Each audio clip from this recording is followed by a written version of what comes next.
quien dicen que ganó, seguramente debe ser del PRI, no lo sé, la verdad ya no me alcanzó a decir el compañero bien, y y bueno, pues está muy tenso el asunto, parece que está la policía, parece que hubo un incidente ahí delicado, el intento de violación de una niña, o eso se dice. Entonces, las cosas están muy complicadas y me entró la llamada ya cerca de dar el vínculo y por eso no lo había dado antes. Así es que entramos pues, prácticamente a las 10 en punto con vínculo y todo. Apenas está conectándose. Les doy la bienvenida. Muy buenas noches. Vamos a platicar varias cosas importantes en la noche de hoy. Y miren, lo voy a comentar más adelante otra vez con más asistencia, pero estoy muy, muy conmovido porque me avisaron el lunes, hoy es miércoles ya, del fallecimiento de un compañero en Mexicali, Jesús Guzmán.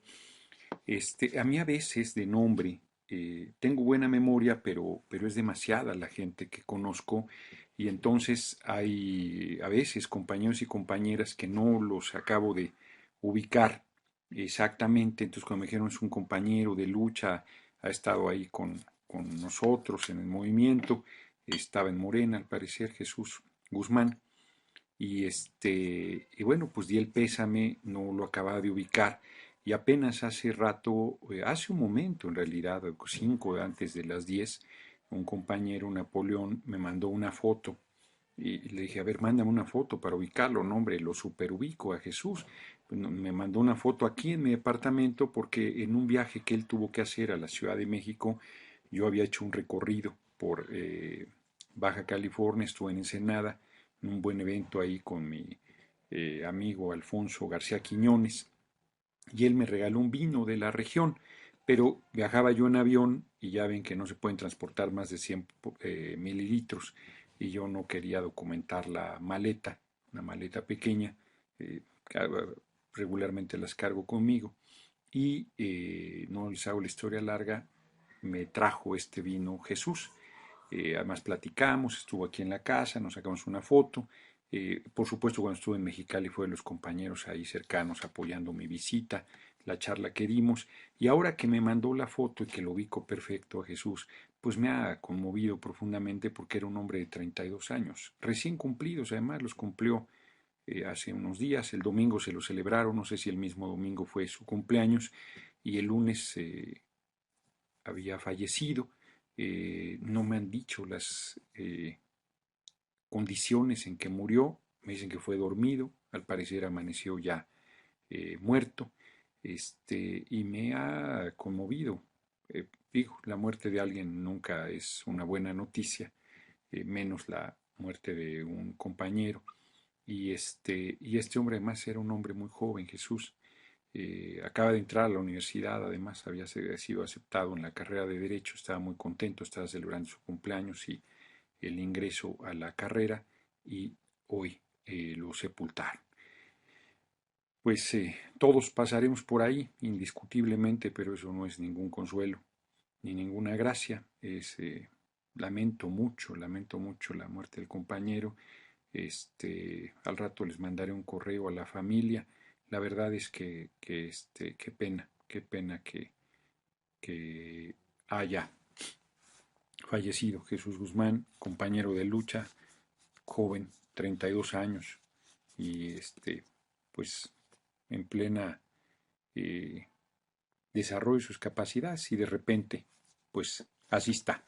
Quizás se escucha bajo porque estaba, pues eso, un poco triste por la noticia que desde el lunes recibí, pero que hoy con todo su impacto porque acabo de ubicar a Jesús Guzmán, compañero de Mexicali, que falleció el lunes de manera muy sorpresiva, sano, joven, 32 años, festejando el domingo todavía su cumpleaños, festejando su ingreso a la universidad, a la Facultad de Derecho, en fin.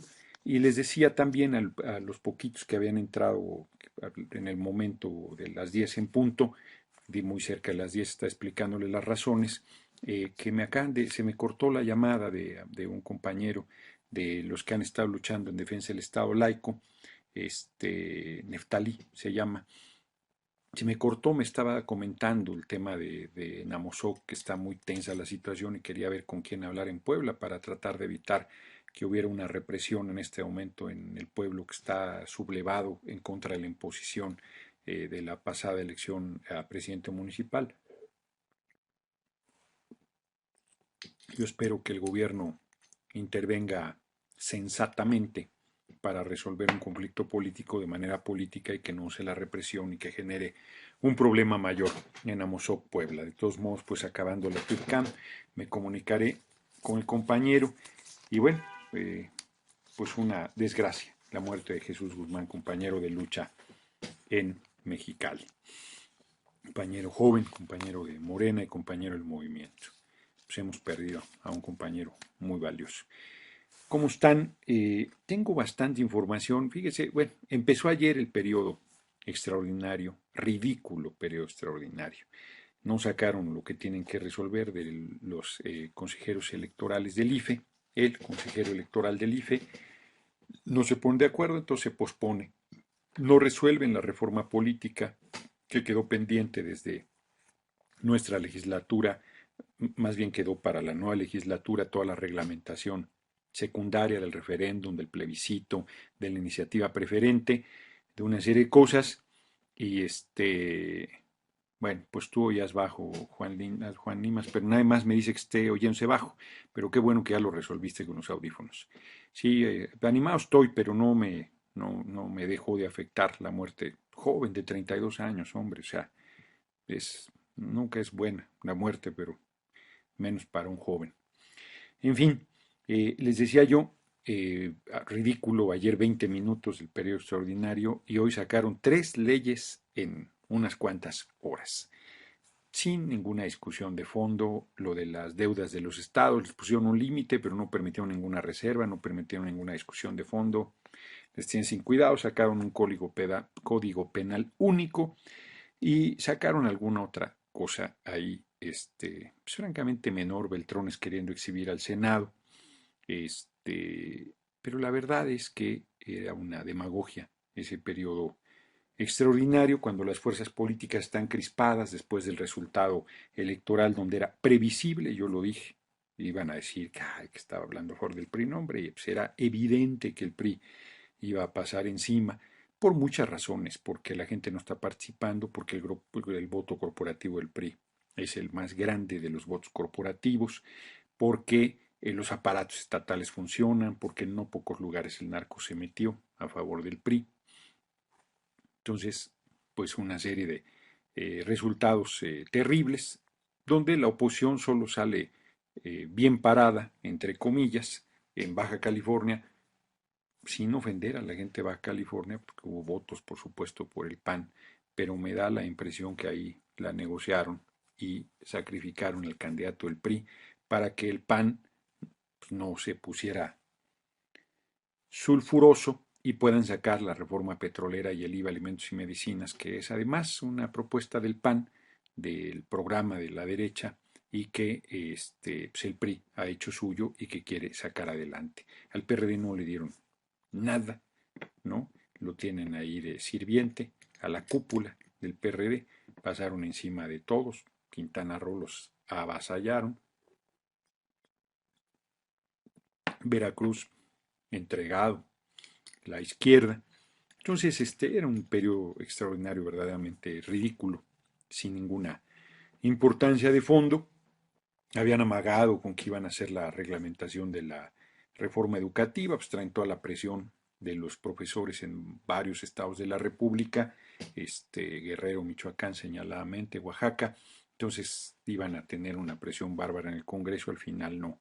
Se metieron por ahí y bueno, es sin pena ni gloria, simulador, como es lo que se viene haciendo en la Cámara de Diputados. Beltrones, el dueño de la Cámara, tiene controlados a todo mundo ahí, haciendo lo que a él le viene en gana, y la oposición pues prácticamente borrada, salvo algunos compañeros y compañeras que de manera aislada han estado alzando la voz y presionando sobre la situación existente. La verdad es que es muy, muy lamentable cómo están las cosas. Y quiero compartirles algo, miren, estoy leyendo, no lo había leído, lo confieso, 8.000 kilómetros en campaña de Álvaro Obregón. Es un libro que hizo en 1917, la primera edición es de 1917. Luego el Fondo de Cultura de la Universidad de Sonora hicieron una segunda edición, que es la que yo tengo, en 1958, 59. Segunda edición de 1959. O sea, desde 1917 no se volvió a editar y en 1959 se decidió volver a sacar. Es un documento muy valioso porque Obregón lo escribe, lo publica en 1917. La revolución, les recuerdo, estuvo desarrollándose en esos años. De hecho, la Constitución es de 1917. Acababa de derrotar a Villa un par de años antes. Y la verdad es que es un documento muy valioso, me está gustando mucho el libro. Muchas críticas se le pueden hacer a Obregón, pero lo que les voy a leer lo pinta de cuerpo completo, para bien, diría yo. Él comenta, les voy a recordar, Madero va a, tiene que ver con todo lo que vamos a platicar el día de hoy. Madero va a la elección, como lo dice en el plan de San Luis, fui a la elección sabiendo que me podían hacer fraude y me lo hicieron. Fui a la Cámara de Diputados sabiendo que no representaba al pueblo de México, sino a Porfirio Díaz a pedir la nulidad y me la negaron. Y entonces dice Madero, no sería yo hombre si no convoco, en sus palabras, ¿no? Ya lo he comentado en las charlas, no sería yo hombre si no convoco al tomar las armas para deponer al usurpador. O sea, tenía el corazón en su lugar el chaparrito, 20 de noviembre, 6 de la tarde de 1910, convoca a la revolución, al movimiento armado, y entonces Obregón, que había sido maderista y había apoyado la candidatura de Madero, dice, entonces el partido maderista o antireeleccionista se dividió en dos clases, una compuesta de hombres sumisos al mandato del deber, que abandonaron sus hogares y rompían toda liga de familia y de intereses para empuñar el fusil, la escopeta o la primera arma que encontraban. La otra, de hombres atentos al mandato del miedo, que no encontraban armas, que tenían hijos, los cuales quedarían en la orfandad si perecían ellos en la lucha, y con 1000 ligas más que el deber no puede suprimir cuando el espectro del miedo se apodera de los hombres. Y luego dice Obregón, a la segunda de esas clases tuve la pena de pertenecer yo. Fíjense qué confesión más fuerte de Obregón que nos comparte que en el momento que Madero convoca la revolución, él no va a la lucha armada, que le dio miedo. Y más adelante comenta que llegan revolucionarios después allá a Sonora, su pueblo, y él los ve y dice, me muero de vergüenza, son hombres humildes, hombres que se ve que han pasado duro el momento, mal armados, mal alimentados, ya triunfó la revolución. Les recuerdo que el 20 de noviembre de 1910 inicia el movimiento revolucionario y en abril de 1911 ya iba Porfirio Díaz al exilio.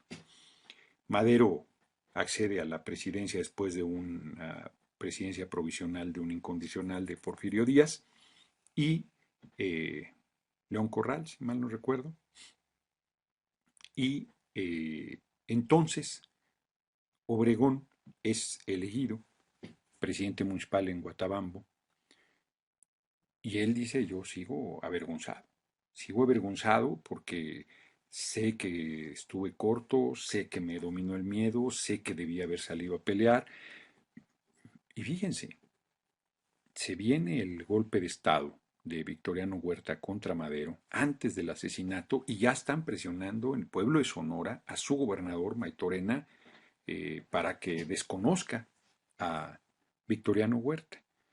Estas cosas se olvidan o se pasan de noche, pero de los 31 gobernadores, o 32, pues el distrito de la Ciudad de México no era gobierno, era ayuntamiento, de los 31 estados de la República, solo el gobernador de Coahuila, con su Congreso, Venustiano Carranza, desconoce a Victoriano Huerta. La Cámara de Diputados y la Cámara de Senadores del Congreso le toma protesta al asesino del presidente Madero y del vicepresidente Pino Suárez, que además llegó por un golpe de Estado. le toma la protesta. Todos los gobernadores, a excepción de Venustiano Carranza, reconocen a Victoriano Huerta. Los maderistas, por supuesto. Maytorena, que era el gobernador de Sonora, no lo reconoce, pero lo quiere reconocer. Y está con toda la presión del pueblo, que el pueblo está echado para adelante y él está echado para atrás. Y Obregón hace una reseña muy buena ahí. Y Obregón, cuando primero, antes de esto, eh, Orozco se levanta contra el gobierno de Madero, él le pide hombres y él sale a la cabeza de sus hombres a enfrentar la rebelión orozquista y empieza como teniente coronel y derrotan al orozquismo y termina como coronel y pide su baja del ejército y vuelve a tomar las armas cuando es depuesto el presidente Madero, no cuando es asesinado, cuando es depuesto. Y ya cuando es asesinado, peor. El Estado de Sonora jugó un papel importantísimo en el proceso revolucionario porque hubo ahí, el pueblo se levantó en contra del usurpador, como se levantó en Coahuila, como también Villa lo levantó en Chihuahua, pero en Sonora, en Chihuahua y en los demás estados de la República donde se levantaron revolucionarios, no fueron abanderados por el gobernador del estado.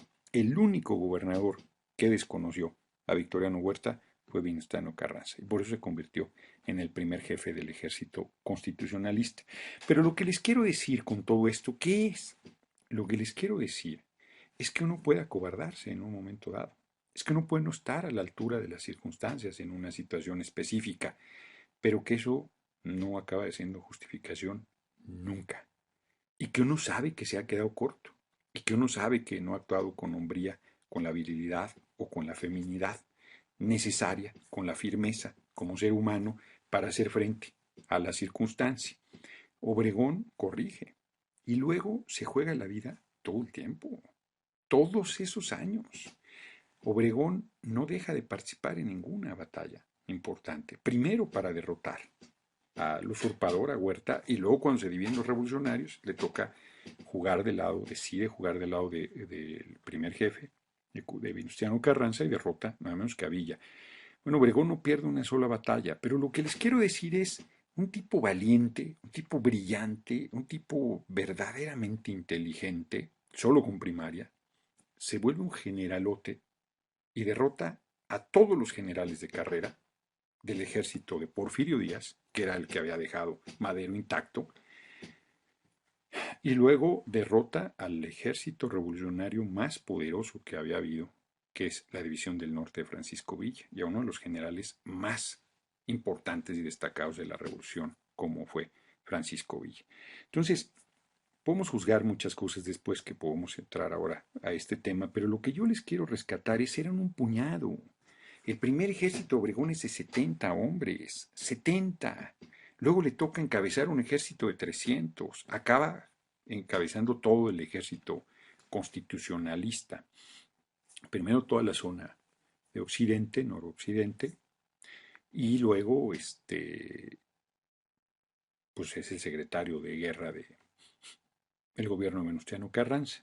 Y luego se dividen y enfrenta a Carranza y lo derrota militarmente, y luego llega de la Huerta de interino y él es elegido presidente de la República. Y luego, fíjense, un hombre con tanta firmeza acaba doblado con los acuerdos de Bucareli por toda la presión de las transnacionales del petróleo que nunca reconocieron el artículo 27 de nuestra Constitución, que era espurio. Carranza es muy probable, lo comentó Jaime Cárdenas este domingo en el Monumento a la Revolución, y creo que tiene razón, que haya sido asesinado por su fuerte posición ante las petroleras que se negaban a pagar impuestos y que Carranza además quiso hacer la reglamentación del artículo 27 constitucional para dejar en claro que el petróleo era de la nación, el subsuelo y todo lo que allá hay era de la nación. Las transnacionales presionaron desde Carranza, luego presionó a Obregón, bueno, lo doblaron, Obregón hizo los acuerdos de Bucareli estableciendo que el artículo 27 constitucional no era retroactivo. ¿Eso qué quería decir en los hechos? Que todo el petróleo que tenían las petroleras le pertenecía a las petroleras. México en los años 20 era el segundo productor de petróleo del mundo el segundo productor más importante de petróleo del mundo en manos de las transnacionales del petróleo, y eso no se reflejaba en un beneficio para nuestro país. Los acuerdos de Bucareli dicen que no es retroactivo el artículo 27, y después ni Calles ni ninguno de los que siguieron pudieron hacer valer el artículo 27 hasta que, con toda la arrogancia y prepotencia de las petroleras en 1938, lo hemos comentado ya aquí, el general Cárdenas se decide a expropiarlas frente a la negativa soberbia de las transnacionales petroleras, darle un aumento a los trabajadores petroleros mexicanos, un aumento salarial. Y esas quieren que regresen. Esa es la inversión privada que Peña Nieto quiere que regrese. Esas que estuvieron boicoteando a los gobiernos de la revolución, amenazándolos con no reconocerlos el gobierno de Estados Unidos porque reivindicábamos que el petróleo era nuestro. Esa es la inversión que nos va a sacar adelante y que nos va a fortalecer como economía nacional. Nos dicen nacionalistas trasnochados a quienes recordamos la historia del país y el comportamiento permanente de esas petroleras, que hoy sigue siendo ese comportamiento. Jiménez Espriu, un súper especialista, fue subdirector general de Petróleos Mexicanos, un hombre muy conocedor, estuvo en el Senado el lunes y da un dato demoledor, verdaderamente demoledor. Kazajstán, el país, tiene el pozo petrolero más importante del mundo, más grande que Cantarell y más productivo que Cantarell, que llegó a producir en una explotación irracional y absurda durante el gobierno de Vicente Fox 3,5 millones de barriles diarios de petróleo crudo. No recuerdo el dato porque no lo oí bien y luego ya no nos ha dado todavía su ponencia Jiménez Espriu, que nos la va a dar y la vamos a compartir y a subir a las redes para que la conozcan.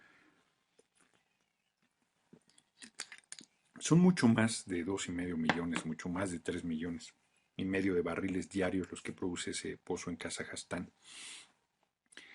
Llegaron las transnacionales, pues Kazajstán no es un país petrolero, no tenía nada, hizo un acuerdo con las transnacionales y las transnacionales llegaron a producir, hagan de cuenta, 5 millones de barriles diarios, pongan que fueran 3,5, que era lo que producía Cantarell, pero estos producen más. Creo que muchos más.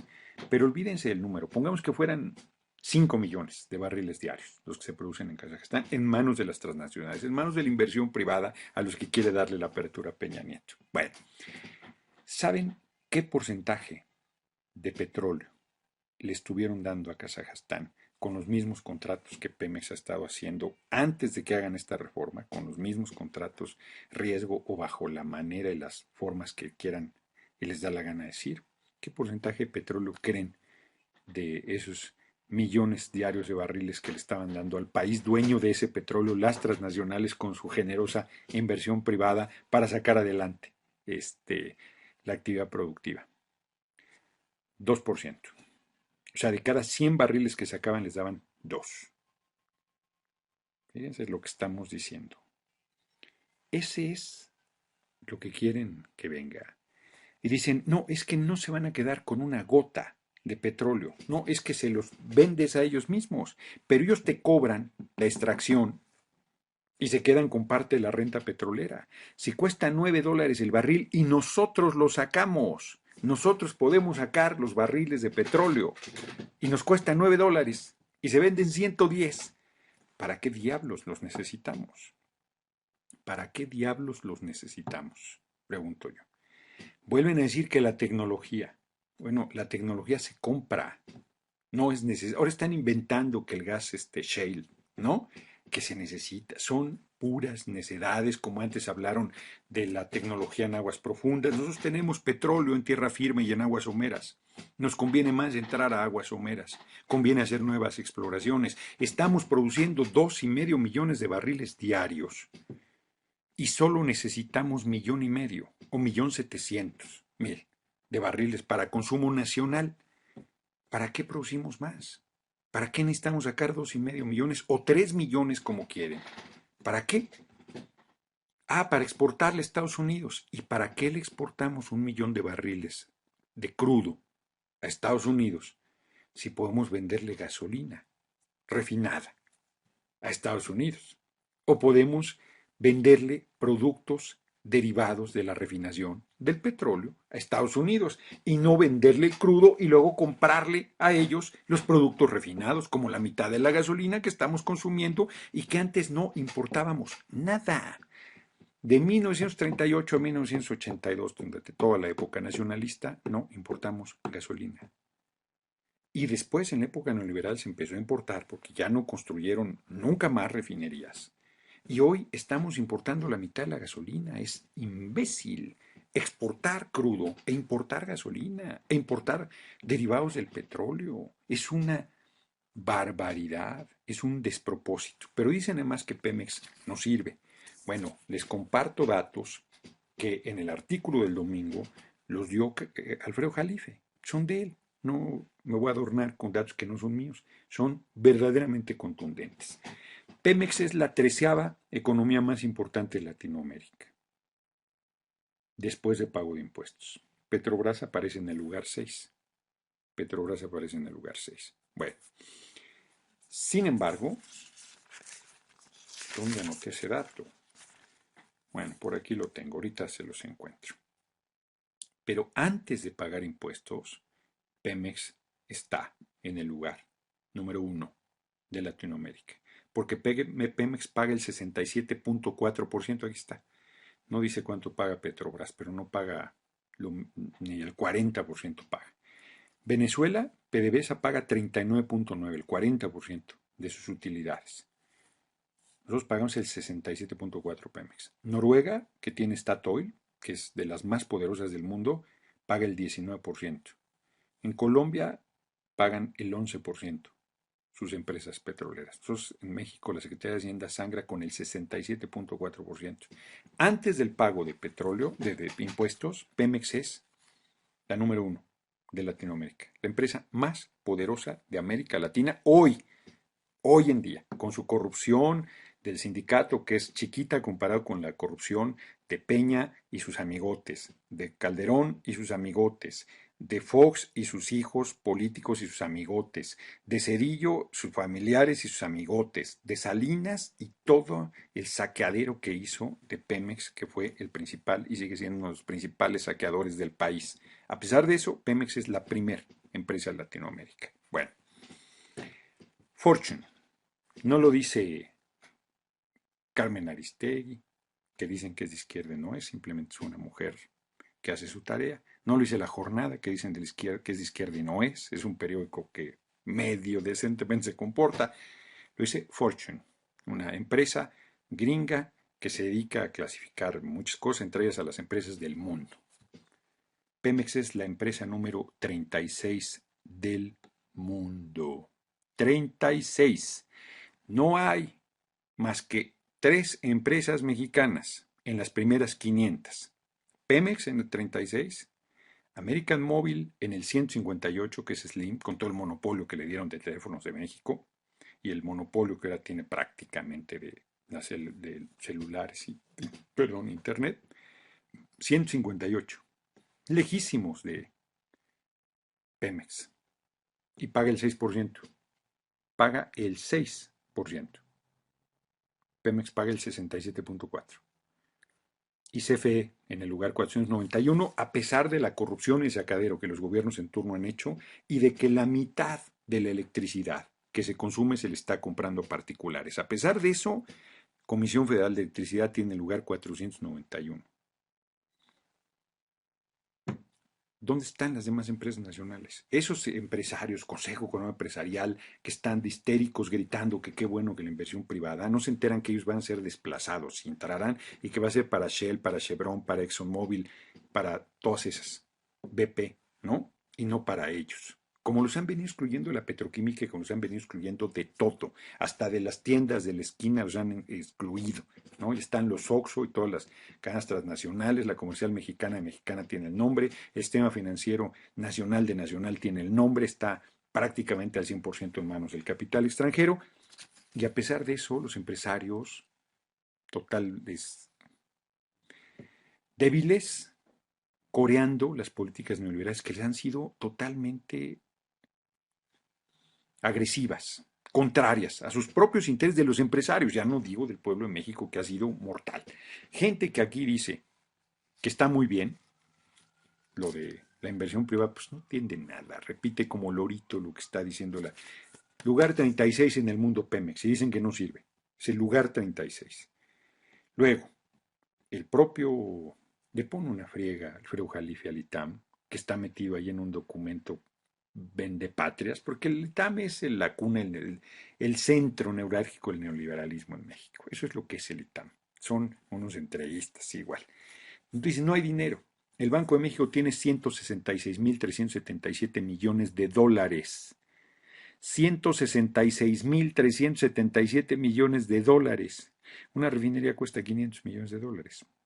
500 millones de dólares. Y estos tienen 166.377 millones. Necesitamos 4. O sea, son 2.000 millones de dólares y estos tienen 166.000. ¿Por qué no se construyen las refinerías? ¿Por qué no se integra Pemex otra vez en un solo bloque y se vuelve a desarrollar la petroquímica? ¿Por qué no dejamos de importar gasolina?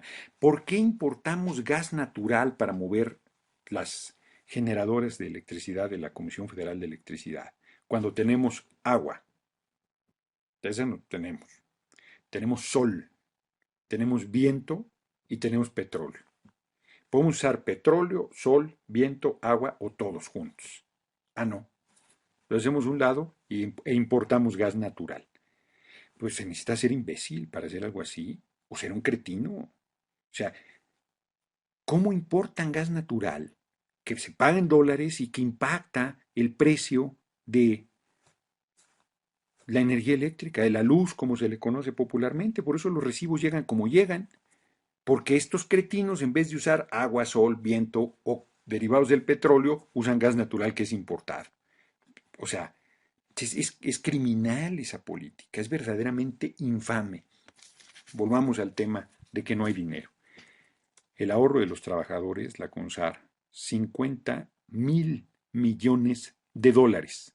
50.000 millones de dólares que se le da a la banca extranjera para que esté jineteando el dinero de los trabajadores en vez de invertirlo en obras, en Pemex. Y se les dé rendimiento, se les pague sus intereses, se les pague. Imagínense lo que sacarían en vez de que al final de su vida los bancos estos extranjeros salgan con que, ay, perdimos tu ahorro tan bien que íbamos, y le roben a la gente.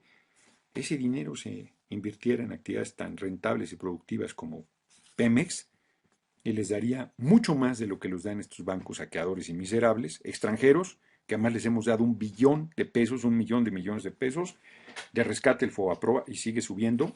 Ya me quedo corto porque esa cifra la manejo desde hace tiempo.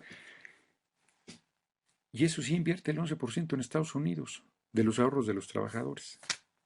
Y no se invierte en Pemex y en lo que se requiere. Y está saqueando a Pemex con el 67.4% de los impuestos y no se le permite reinvertir para dar mantenimiento. Entonces se le está ahogando, es perverso. Se importa la gasolina por Pemex Internacional, que es un invento de Carlos Salinas.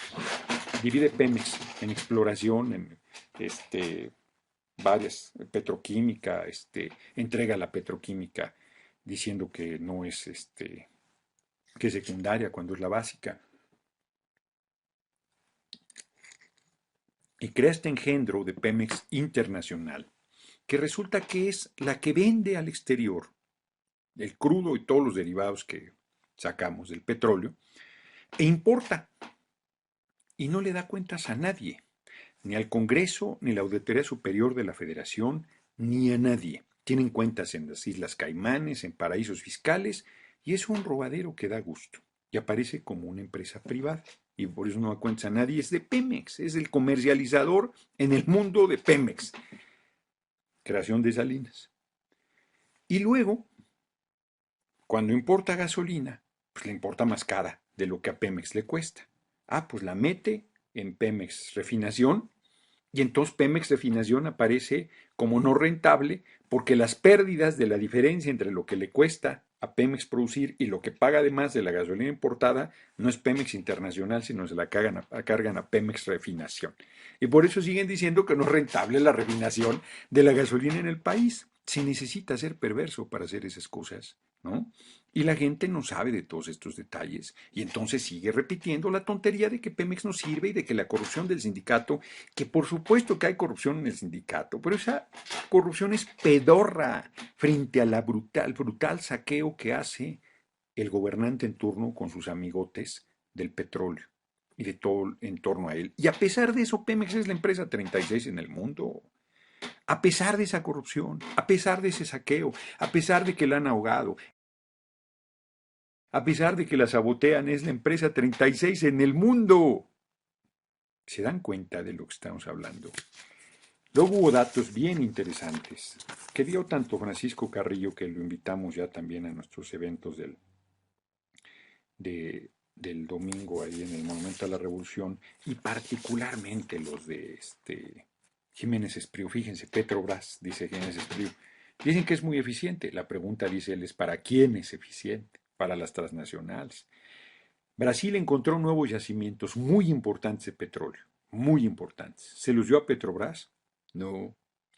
Creó otra empresa 100% del Estado brasileño y del pueblo brasileño que se llama Petrosal. Y esa maneja los nuevos yacimientos de petróleo importantes que se han encontrado en Brasil. Y el propio gobierno de Lula fue comprando cada vez más acciones de Petrobras porque está buscando nacionalizarla de nuevo. Bueno, comentaba Jiménez Espriu que en todos los países de Latinoamérica que entregaron, Menem entregó en Argentina yacimientos petrolíferos argentinos, en Bolivia los gobiernos neoliberales también entregaron, todos entregaron, ¿no? En Venezuela también fue una barbaridad de entrega antes del comandante Chávez, y luego les costó un triunfo recuperar, porque además los nuevos contratos se renuncia a la soberanía del país, no solo en un asunto ahí patriotero de nacionalismo trasnochado, no.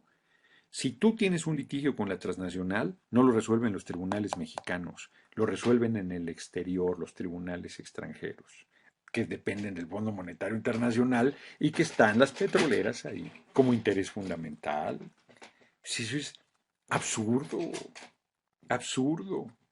O sea, imagínense, si los tribunales nacionales en la época de Obregón, la Suprema Corte, dijo que no aplicaba la Constitución de manera retroactiva porque Obregón los presionó porque firmó los acuerdos de Bucareli y era la Suprema Corte de Justicia de la Nación. Bueno, si han visto esta Suprema Corte entreguista, miserable, hago la seña para allá porque está acá atrás, yo vivo muy cerca del centro, les recuerdo. Imagínense si vas a un tribunal internacional. Las mineras las paran los pueblos porque están destruyendo, están contaminando, están haciendo barbaridad media, así se van al Tribunal Internacional y luego el país tiene que pagarles miles de millones de dólares de indemnización. Así hicieron con el basurero tóxico que iban a hacer en Simapán, en Hidalgo, y así han hecho con montones de lugares. O sea que si no saquean, de tomo saquean, sin hacer los destrozos. Lo piden vía indemnización en los tribunales porque se firma renunciando a tu derecho. Es como si tú firmas un contrato diciendo, no, pues yo ya no lo voy a resolver en los tribunales del Distrito Federal, se los voy a resolver en los tribunales de Ciudad Juárez. De entrada, para ir a Ciudad Juárez, digo, el Estado mexicano puede ir a cualquier lugar a litigar, pero no tiene por qué litigar asuntos nacionales fuera del territorio nacional. La Constitución inclusive prohíbe ese tipo de cosas, es más, prohíbe cualquier contrato con las transnacionales del petróleo. No permite ni concesiones ni contratos. ¿Por qué disfrazaban? Ya no hay concesiones, decían contratos de 50 años, una concesión disfrazada. Contratos de riesgo, que el riesgo era para Pemex, no para las transnacionales. Todo eso están metidos, una barbaridad. Comentaba el propio Jiménez Espriu que solo Statoil y en Noruega tuvo una buena relación con las transnacionales porque lo que hizo fue adquirir tecnología. Y entonces metía a un extranjero por dos nacionales que se formaban ahí y al final fue un buen acuerdo. Bolivia entregó en los 90 todo, el 82% de los yacimientos tenía el control las transnacionales. Para disminuir al 50 le costó y al final tuvo que renacionalizar en 2006. Venezuela en los 90 igual, yo me eché el librito de Ali Rodríguez, cómo entregaron todo, entregaron el control, fíjense, en algunos casos, siendo el que mayores yacimientos tiene en el mundo, Venezuela, en algunos casos perdía en la extracción de barril cuando el barril cuesta $9 extraerlo y $100 venderlo. Y Venezuela perdía. Había otros precios, lo que gusten y manden. Pero las transnacionales, como decía mi abuela, decían dos de la vela y de la vela dos, y entonces PDVSA acababa pagando porque le sacaran el petróleo. ¿Se imaginan lo que es esta barbaridad? Venezuela en los 90 le pagaba a transnacionales del petróleo porque sacara su petróleo. Ese es un buen negocio. Esa es una ventaja de la apertura a las transnacionales que son voraces, que son las dueñas del mundo. Es absurdo abrirle la puerta otra vez, cuando a nosotros mismos nos dieron un montón de daño. En Ecuador, ganancias compartidas, las transnacionales se llevaban el 70% de la renta petrolera. 70%. Todos han tenido que litigar en tribunales internacionales subordinados al Banco Mundial. Y el caso de Kazajstán, el 2% de un pozo que producía más que Cantarell. Bueno, es una locura. Aquí está, exacto, 2%. Solo Noruega tuvo una buena relación con las transnacionales, explica, ¿no? Comentaba un artículo del 4 de julio en Reforma que hay que buscar de Lorenzo Meyer. Estos son los datos fundamentales. También dieron ahí algunos datos adicionales, Sheinbaum y Alejandro Encinas, que estuvo muy bien. Me gustó más cómo estuvo en el Zócalo.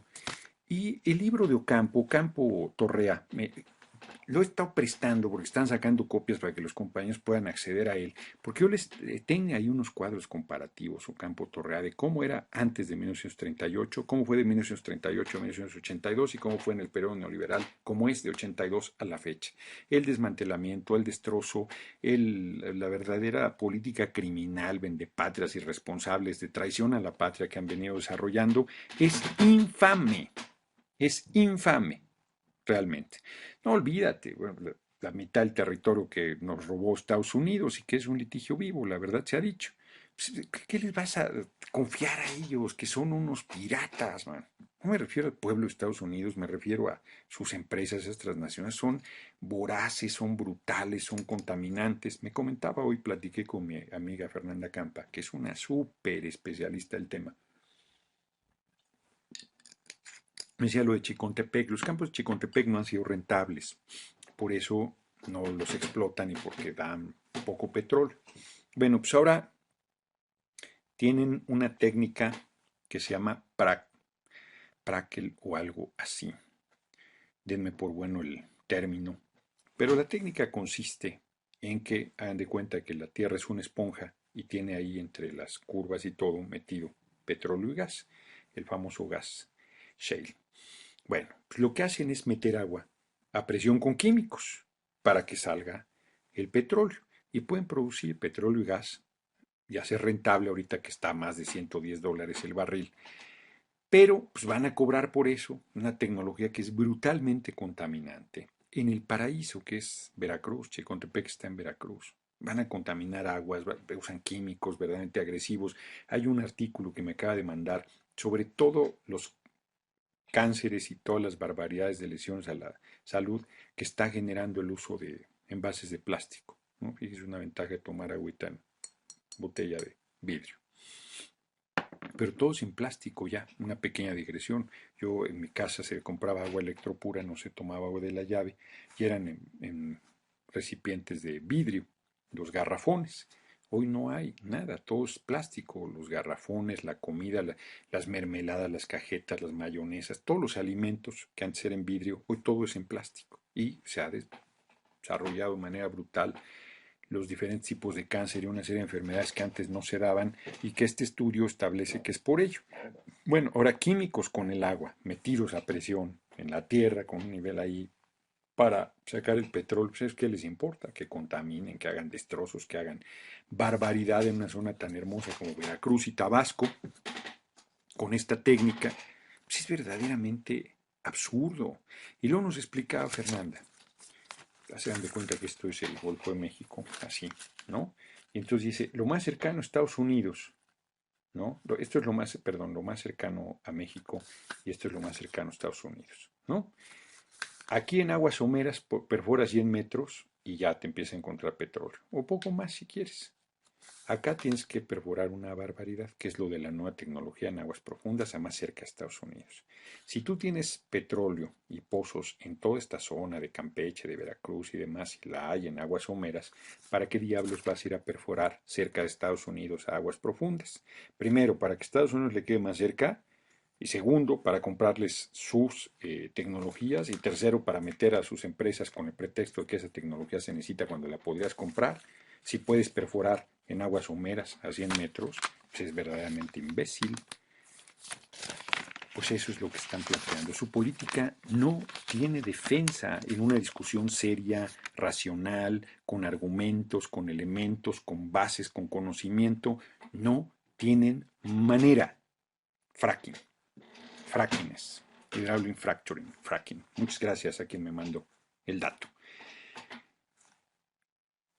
Son técnicas verdaderamente contaminantes que además no las necesitamos porque nosotros sí tenemos petróleo y lo tenemos en tierra firme y en aguas someras. Tenemos petróleo en este momento muchísimo. Está produciendo 2,5 millones de barriles Cantarell, bueno, Cantarell solamente, toda la producción del país. Estamos consumiendo unos 700. ¿Para qué lo subimos a 3? Inclusive, ¿para qué lo mantenemos a 2,5? Bajémosle a la extracción. Dejemos de exportarle a Estados Unidos petróleo crudo, vendámosle derivados del petróleo, gasolina y todo lo que quiera. Pues ¿para qué le vendimos petróleo crudo? Utilicémonos para el desarrollo del país, bajamos la producción y metámosle dinero a exploración de nuevos campos, que era lo que hacía además Petróleos Mexicanos. Cuando se van las transnacionales no habían buscado ningún nuevo pozo, habían saqueado una barbaridad, insisto, en los 20 fuimos la segunda potencia petrolera del mundo.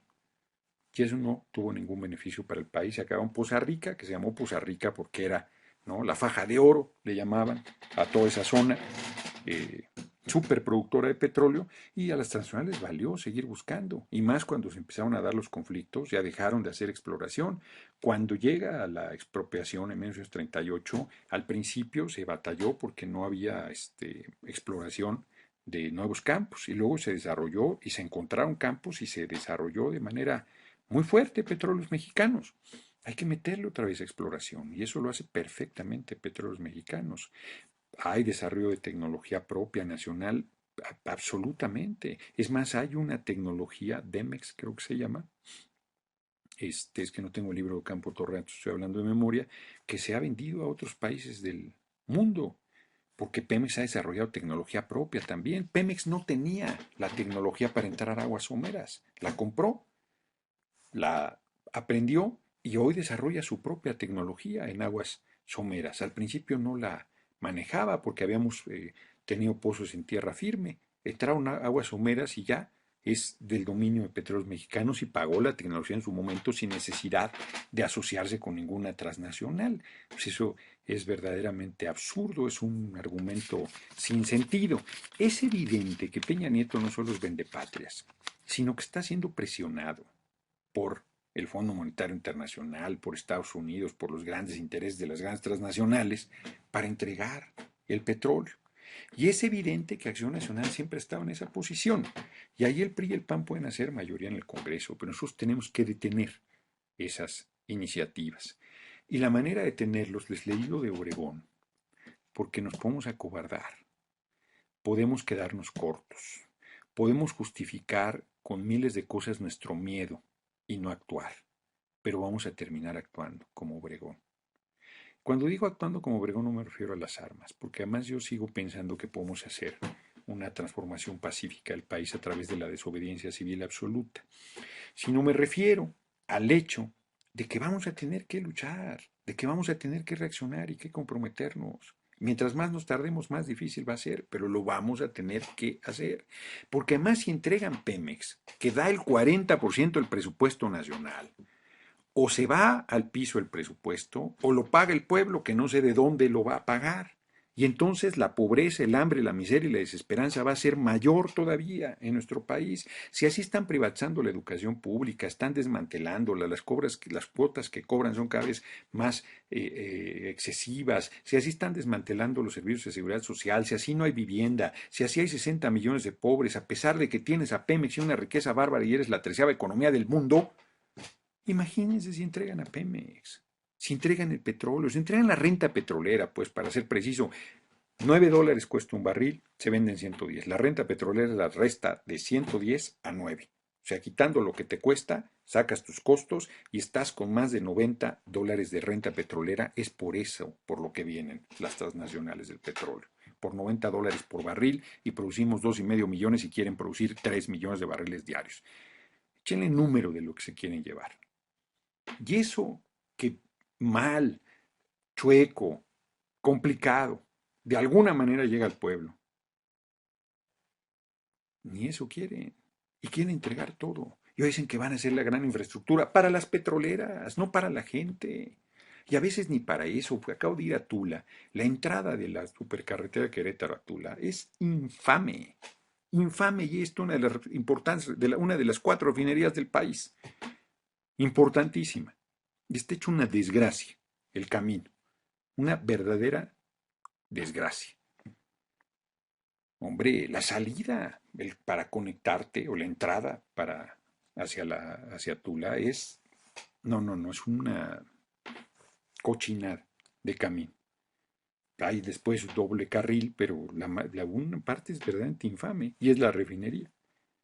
Es pura mentira, pura demagogia, que acaban de que al Z40, ¿no? Les digo que agarren al Z1 y al Z2, que es Peña Nieto y Calderón, o sea, y al Z3, que es García Luna, o sea, le toman el pelo a la gente o intentan tomárselo de manera verdaderamente majadera.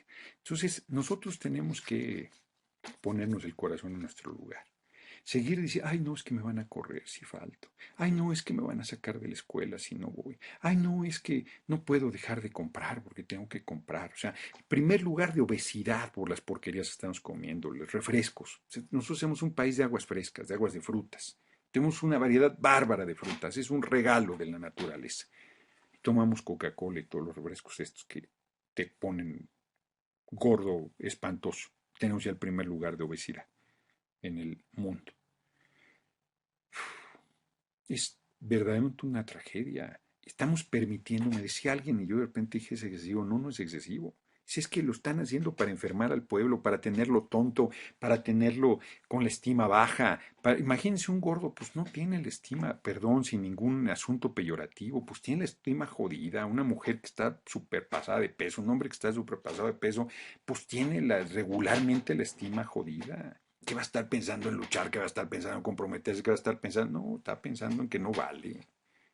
Son de verdad perversos, efectivamente. Todos los cánceres que nos están cayendo, toda la tragedia de miseria, de hambre, desesperanza, pues la gente piensa que no vale nada. Tenemos que recuperar la dignidad de la gente. La riqueza, esa trillada economía del mundo se genera con trabajo. El petróleo no sale solo, lo sacan los trabajadores y trabajadoras de Pemex. No sale solo. Todo lo que se produce no se hace solo, se hace con el trabajo de los hombres y mujeres de este país y reciben miseria a cambio. Eso no puede, no debe seguirse tolerando. Tenemos que transformar las cosas y no hay otra manera que luchando. Entonces ya se los dije, se las pongo fácil. No vean Televisa. Ya ni siquiera es que no vean televisión, es que no vean Televisa. Ni eso podemos hacer. No podemos convencer al pueblo que no vea Televisa, que no la vea más, que no vea un mes. Golpazo brutal a uno de los instrumentos más poderosos de manipulación del gobierno en turno, del sistema. Golpazo brutal. No tienes que hacer nada. Cambiarle de canal con la chingadera esa. No, es lo único que tienes que hacer. No ver ni un canal de Televisa. ¿Qué represalia? ¿Vas a perder el empleo? No. ¿Vas a perder la escuela? No. ¿Vas a bajar de peso? ¿Vas a dejar de comer porque no vas a Televisa? ¿Qué te va a pasar? ¿Vas a aventar a la policía? ¿Vas a tener que manifestarte? ¿Vas a jugarte la vida? No vas a hacer nada. Nada. Solo ver otro canal. Bueno, me parece que es un planteamiento súper sencillo y demuestra la fuerza que el pueblo tiene y que no ejerce. Doblamos a Televisa con eso. Hombre, y vamos a tener que hacer más, ¿eh? Vamos a tener que parar todo para que todo se mueva. Nosotros vamos con todo para el 1 de septiembre. Vamos a tener una reunión el sábado 3 de agosto aquí en la Ciudad de México, yo creo que en el centro histórico de la Ciudad de México. En breve les voy a dar el lugar exacto, ánimo, estamos promoviendo esta reunión, ahí estamos jalando muy bien, se va ampliando el grupo, Abelino Méndez, Valfre Vargas y Rosendo Marín, que considero que ya estaba, Agustín Guerrero, Víctor Castro, José Antonio Rueda. Jaime Cárdenas estuvo muy contento el domingo, yo creo que nos va a estar ayudando en cosas, no sé si avierte activamente en todo, pero nos va a estar acompañando en cosas, entonces ahí vamos bastante bien y la verdad es que pues vamos a hacer esa reunión del sábado 3 de agosto, esperamos gente de todo el país, vengan, vamos a abrir un registro y la idea es que ahí se fortalezca la propaganda en el mes que queda, agosto, para el 1 de septiembre, parar todo. No se ve fácil, nos está faltando información, nos está faltando difusión, nos está faltando que la gente se la tome en serio. Yo veo, voy a las pláticas, les digo, y empiezan, no, es que en la Cámara de Diputados, no, es que cómo vamos a hacer para... O sea, no están queriendo agarrar el compromiso en serio. Es como si convocas a las armas, dices, es la única manera. No estoy convocando a ellos porque luego tergiversan mis detractores, y salen con, oigan, y los diputados no podrán parar la reforma petrolera o ser más nacionalistas. Oigan, no estén haciendo locos, hombre. Lo que les estoy diciendo es que si nosotros no lo hacemos, no lo va a hacer nadie. Y que tenemos que ponernos el corazón en nuestro lugar y que somos nosotros los que debemos actuar. Olvidémonos de todo, dirigentes incluidos. Si el pueblo no se levanta, no hay nada. El 8 de septiembre es tardío. Ahí voy a estar en el Zócalo. Y no voy a dejar de decir que es tardío. Hombre, es ahorita cuando tenemos que apretar. Es ahorita cuando tenemos que levantar. O sea, el 1 de septiembre, ¿por qué no es tardío? Porque nosotros estamos planteando parar todo para que el Congreso se vaya. Que los removamos de la responsabilidad, pues están traicionando al pueblo de México. Y llegas, la idea es llegar con una acumulación de fuerzas y con ese golpe demoledor. Pero si decimos una protesta el 1 de septiembre en el Zócalo, pues, o sea, ¿y como para qué? ¿Para decir que hicimos y luego perdimos o como para qué? No, tenemos que tomarnos en serio el tema. Y claro, yo digo, yo estoy viendo cómo ha bajado la asistencia. Me dicen algunos que la están viendo la TweetCam después, diferida, porque de todas las cosas que planteo se paran, regresan, escuchan, vuelven a valorar lo que estoy diciendo. Pero ha bajado, a lo mejor simplemente es que ha bajado y ya. Yo lo tengo que asumir. Bueno, pues imagínense, pues todo eso influye, pues es el único medio que tenemos de difusión. Así están las cosas. No nos desesperamos, ni nos derrotamos, ni nos derrotaremos. Vamos a seguir duro y dale, porque yo además no tengo afortunadamente cuando escriba lo que estoy escribiendo no tendré que decir como Obregón, no, se me arrugó el corazón, no, yo he estado y sigo estando y seguiré estando. No digo que no sienta de repente, ay, caray, está medio complicado, pero no me arrugo, no le echo para adelante, no hay otra manera, no veo otra manera. Entonces seguimos insistiendo, el primero, parar todo para que todo se mueva. Planteamos lo de televisión, no Televisa, todas estas semanas, y planteamos la reunión del sábado 3 de agosto, que yo creo que va a ser como desde las 10 de la mañana. Estamos viendo una agenda fuerte para ese día, todo el día de actividad, de discusión y de análisis, y están invitados, hagan un esfuerzo, hombre, o sea, yo sé que no están baratos los pasajes, yo sé que no está fácil, pero quien quiera luchar, échese una vuelta para que se lleve toda la información, la inyección, vamos a tratar de estar por internet en vivo transmitiendo toda la reunión, pero hagan el esfuerzo, acompáñenos, hay tiempo, faltan un par de semanas, sábado 3 de agosto en la Ciudad de México, es un día, se vienen temprano el sábado o el viernes en la noche, se regresan el sábado en la noche, si andan muy cortos de feria para no pagar 2 días de hospedaje. Y les comento, queda un minuto, les comento que mañana salgo en la noche a Las Vegas, Nevada. Voy a estar en una plática justo sobre el tema de Pemex, del petróleo. Me invitaron un grupo de compañeros, me acaban de hablar hace rato, que no os confíe, porque yo dije, a lo mejor anda ahí raro alguna cosa, pero no, ya voy a estar allá. Llego mañana a dormir en el vuelo que hay de Aeroméxico, voy a decir mexicana, ojalá, los tienen jodidos también.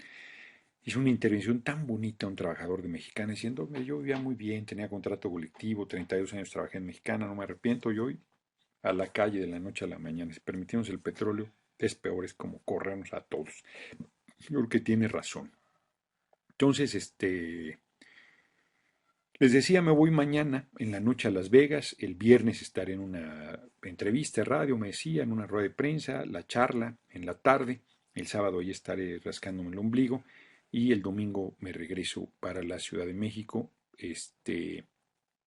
Entonces, por allá voy a andar, por allá voy a andar.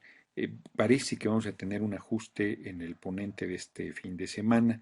Tengo que hablar con los técnicos y profesionistas de Pemex, a ver si mañana me los localizo. Y porque Alfonso Durazo trae alguna dificultad. Él pensaba que el periodo extraordinario iba a durar hasta el viernes y pues se quedaba el domingo a la charla, pero ya terminó hoy. Entonces, es probable que él no pueda cubrir el compromiso que había quedado y que yo entiendo la dificultad que tiene. Por otra parte, les comento que está en firme, no falten, el domingo 28 va a estar Ocampo Torrea. Yo no lo he escuchado, me dicen que es muy bueno, su libro es espléndido y trae datos pues muy buenos, la verdad, le sabe mucho a las cosas de refinación, también es un exfuncionario de Petróleos Mexicanos de la época nacionalista. Creo que va a ser una muy buena de las intervenciones que estamos haciendo ahí en el Monumento a la Revolución. Entonces, pues así está la historia, ya son las 11 con un minuto, les agradezco muchísimo, les comento que, miren, aquí tengo el proceso de privatización petrolera en Venezuela, que es un librazo, pero este no se vende, es un libro gratuito, a mí me lo regaló propio Ali Rodríguez, o me lo dio quizás mi amigote Juan Ramón, y pues ya veré autorización para reproducirlo acá, porque me parece que sería bueno también que lo revisaran. Por lo pronto, si se revisan el artículo del domingo de Jalife, es demoledor, ya les compartí algunos datos. Si encuentran el libro de Ocampo Torrea, es muy bueno, y el libro que extrañamente no se consigue, muy difícil de adquirir, de Lorenzo Meyer, de Orígenes del Nacionalismo Petrolero en México. No lo estoy haciendo propaganda porque los tenga yo a la venta, porque no tengo ninguno, lamentablemente. Ojalá los tuviera, ya estaría vendiéndoles por todos lados. Y bueno, sí, baja temas siempre la asistencia cuando empiezo a hablar del libro, lo cual es penosísimo. Somos, ya lo dije la semana pasada, el lugar 107 de 108 países en nivel de lectura. Las casas en México tienen de 1 a 10 libros, lo cual es tristísimo y lamentabilísimo. Bueno, se tiene un presidente que compró la presidencia y que no ha leído un jodido libro completo en su vida. Así de trágico está, y de ese tamaño es la tarea que tenemos por delante y que tenemos que modificar, porque no se trata de terapia, no se trata de decir de la ignorancia del otro y justificar la nuestra, sino se trata de que cambiemos las cosas. En fin, yo cada vez veo más cosas de historia. Obregón con un puñado, Villa con un puñado, Hidalgo con un puñado, Juárez con un puñado. Solo por citar a Morelos, solo por citar algunos ejemplos, hicieron profundas transformaciones, hazañas increíbles. La verdad es que la voluntad del ser humano es una fuerza muy poderosa. El pueblo de México va a despertar y la transformación que se haga aquí va a ser más profunda de la que se hayan hecho en el resto de los países donde el espíritu de rebelión anda por ahí transitando. Vi que se quedó pasmado esto, ya no entraron más preguntas, seguramente fue una falla aquí del sistema porque estaban entrando varias. Pues les agradezco como siempre, como cada miércoles, y el próximo miércoles ya debo tener aquí mi libro de Ocampo y les voy a dar algunos datos muy fuertes que vienen, además muy bueno porque es previo a la charla que él dará el siguiente domingo, no sino el otro, 28, en el Monumento a la Revolución a las 11 de la mañana. No falten este domingo a las 11 de la mañana, ya les diré si acabamos, es muy probable que acabemos haciendo un ajuste. Bueno, lo de Ingape Está bien lo de las firmas, para lo de la consulta, yo creo que debemos ir más allá. No estoy descalificando el esfuerzo del INGAPE, que ha estado ahí los domingos y que lo estamos, interviene y pide el apoyo en torno a las firmas para la consulta. Pero me parece que ustedes dicen que no van a privatizar, ¿no? Entonces decimos que es obvio que quieren privatizar y la gente está en contra de que se privatice, pero te salen con peteneras ahí de que no, no es privatización, es apertura, no, es la modernización de Pemex, no, la vamos a hacer una empresa de clase mundial. O sea, va más allá de una consulta. El propio PRD tiene una consulta a finales de agosto. Ellos están plantados en no hacer reformas al 27 y 28 constitucional ni a ningún artículo de la Constitución, que no está mal, pero es insuficiente porque han venido haciendo reformas a las leyes secundarias que violan el marco constitucional y les tiene absolutamente sin cuidado. Entonces, espero estar siendo claro, no estoy descalificando nada ni a nadie, simplemente haciendo precisiones. Apoyamos el esfuerzo del INGAPE con lo que estoy comentando, con las preocupaciones que estoy comentando. Estaré en el evento del 8, que lo considero tardío, convocado por Andrés Manuel López Obrador. No sé si esté haciendo un trabajo de unidad, no sé si ya le habló a Marcelo para invitarlo, no solo es así la convocatoria en abstracto, yo creo que él es político y debería hablarle a Mancera, a Marcelo, a la dirigencia del PRD, a todo el mundo, que lo acompañáramos ahí. El 8, yo aunque no me hable voy a ir, ahí voy a estar abajo con la gente, en ese mitin tardío. Vamos a ver qué dice, a ver qué plantea de acciones para parar la entrega de Pemex y de la renta petrolera. Muy bien, pues nos vemos el próximo miércoles aquí, el domingo en el Monumento a la Revolución, en Las Vegas, allá estaré a partir de mañana en la noche. Mañana duermo, el viernes muy activo, a las 6 de la tarde me parece que es la charla. Por ahí le di RT, me debe haberme quedado con el dato para comentarlo con ustedes, por si hay algunos de Las Vegas que lo estén viendo, pues sepan en dónde exactamente y a qué hora exactamente voy a estar allá. Hablando sobre este tema de petróleos. Pues les mando un abrazo, pórtense, denle gusto al gusto, que es una muy buena cosa.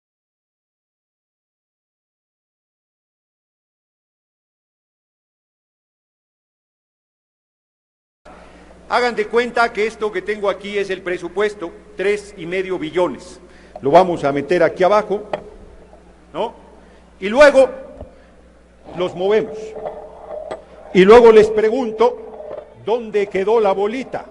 ¿Dónde quedó la bolita?